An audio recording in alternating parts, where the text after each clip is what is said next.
Bonjour Cécile Roclor. Bonjour. Vous êtes directrice de la communication et des études chez Empruntis. On va parler ce matin d'un sujet qui a refait son apparition dans la presse généraliste ces derniers temps, le 110%. Première étape obligatoire, est-ce que vous pouvez nous définir ce que c'est précisément que ce 110%? Alors le 110%, c'est le fait d'emprunter le montant du bien que vous voulez acheter, mais également les frais annexes, qui sont ce qu'on appelle indûment les frais de notaire, c'est-à-dire les droits de mutation à titre onéreux, mais aussi les frais de garantie.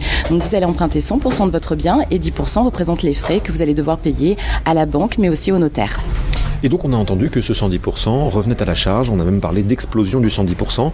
Ce matin, vous apportez un son de cloche différent, vous dites attention, ces chiffres sont en trompe-l'œil et il ne faudrait pas les prendre pour argent comptant. Oui, en fait, ce que l'on regarde là, c'est la nature de la demande en financement immobilier. Cela signifie qu'il y a plus d'emprunteurs qui n'ont pas d'apport, qu'ils souhaitent acheter, mais ça ne change rien à la politique des banques. Aujourd'hui, elle est identique à l'année dernière. Vous avez le même nombre d'établissements qui proposent du financement à 110%, c'est-à-dire pour des emprunteurs sans apport, que l'année dernière, et selon les mêmes critères, c'est-à-dire qu'il faut avoir un minimum de revenus ou des critères d'âge pour pouvoir accéder à ce financement à 110%. Mais alors pourquoi est-ce qu'on entend dire que ce 110% revient en force ? Tout simplement parce qu'aujourd'hui, les emprunteurs ont bien compris que c'était le moment d'acheter, et c'est le cas depuis quasiment le milieu de l'année dernière.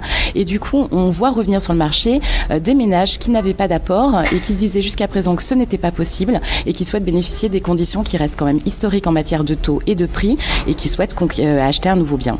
Donc le 110% certes revient, mais non pas grâce à un assouplissement de la politique des banques, tout simplement parce qu'il y a eu un appel d'air sur le marché et qu'il y en a de plus en plus qui le demandent. Oui, c'est exactement ça. Aujourd'hui, ce qu'on regarde comme ça, c'est effectivement le profil des emprunteurs qui veulent acheter, qui veulent se financer. C'est absolument pas un changement de méthode des banques. On a toujours les mêmes établissements qui le proposent. Ça reste quand même très limité. Il faut savoir que se financer à 110% n'est pas simple. Il va falloir trouver les bons leviers pour donner envie aux banquiers de vous financer.